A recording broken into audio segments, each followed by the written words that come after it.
Assalamualaikum warahmatullahi wabarakatuh. Baiklah, pada kesempatan hari ini saya akan membahas materi tentang perdagangan internasional, khususnya yaitu tentang teori perdagangan internasional. Yang akan saya bahas pada hari ini yaitu tentang teori perdagangan absolut atau absolute advantage. Yang kedua yaitu teori perdagangan komparatif atau comparative advantage. Baik, akan saya bahas satu persatu. Yang pertama yaitu tentang teori perdagangan absolut atau disebut juga dengan absolute advantage. Teori ini dikemukakan oleh Adam Smith. Teori ini mengemukakan bahwa perdagangan akan menguntungkan apabila suatu negara mampu menghasilkan satu produk yang unggul dengan biaya yang murah dibandingkan dengan produksi yang dihasilkan oleh negara lain. Perhatikan tabel di bawah ini.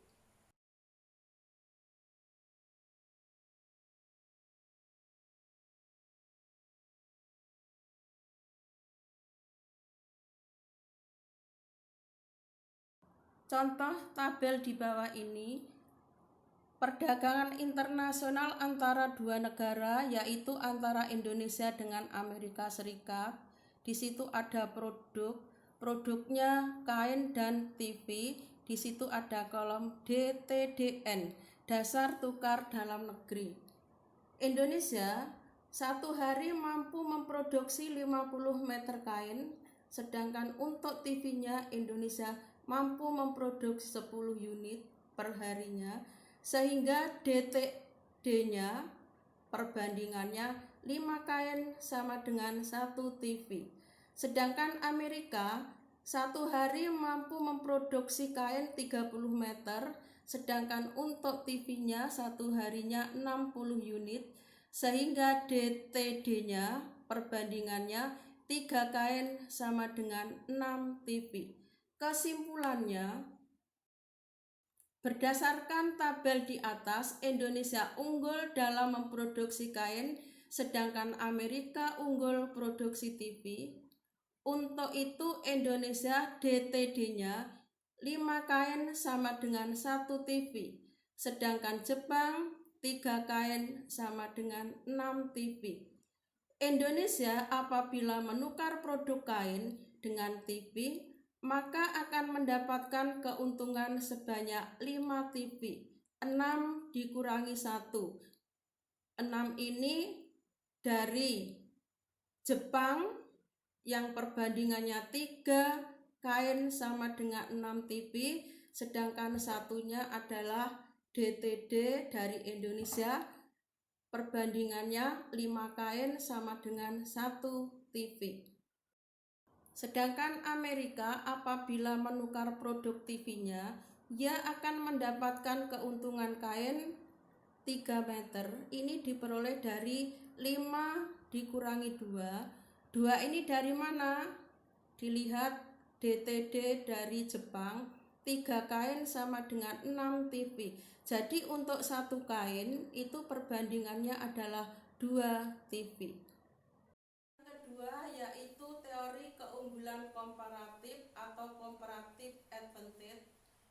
Teori ini dikemukakan oleh David Ricardo. Teori ini mengatakan bahwa perdagangan internasional akan menguntungkan apabila suatu negara unggul dalam 2 produk dengan biaya yang lebih murah dibandingkan dengan produk negara lain, namun negara tersebut tetap harus melakukan spesialisasi.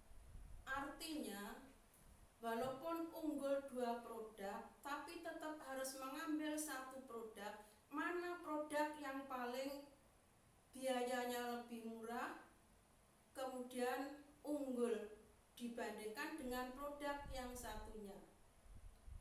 Sehingga negara lain pun akan melakukan spesialisasi juga. Perhatikan tabel di bawah ini. Contoh tabel keunggulan komparatif. Ini perdagangan antar dua negara juga, Indonesia dengan Jepang. Produknya beras dengan elektronik. Indonesia satu hari mampu memproduksi 50 kg beras, sedangkan untuk elektroniknya Indonesia satu hari hanya mampu memproduksi 50 unit, sehingga DTD-nya atau perbandingannya 1 unit elektronik sama dengan 1 kg beras.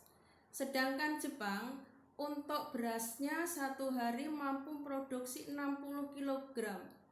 Sedang elektroniknya Jepang satu hari mampu memproduksi 80 unit, sehingga DTD-nya 1 unit elektro sama dengan 0,75 kg beras.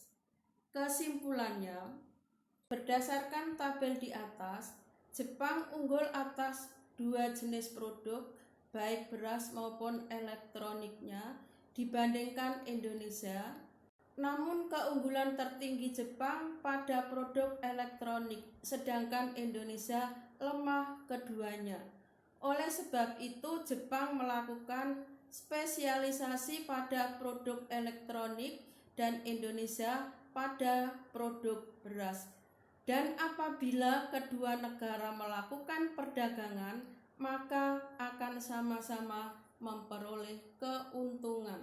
Besar keuntungan yang diperoleh Indonesia dengan DTD 1 kg beras sama dengan 1 unit elektronik, sedangkan Jepang 1 kg beras sama dengan 0,75 elektronik. Apabila Indonesia menukar beras dengan elektronik, maka akan mendapat keuntungan sebesar 0,3. 1,3 dikurangi 1. Sedangkan Jepang akan mendapat keuntungan beras 0,25 diperoleh dari 1 dikurangi 0,75. Baiklah, penjelasan pada hari ini saya akhiri sampai di sini dulu. Kamu harus mencari atau perdalam materi ini dengan menggunakan sumber yang lain, bisa dari buku atau bisa dari internet. Sekian, terima kasih. Wassalamualaikum warahmatullahi wabarakatuh.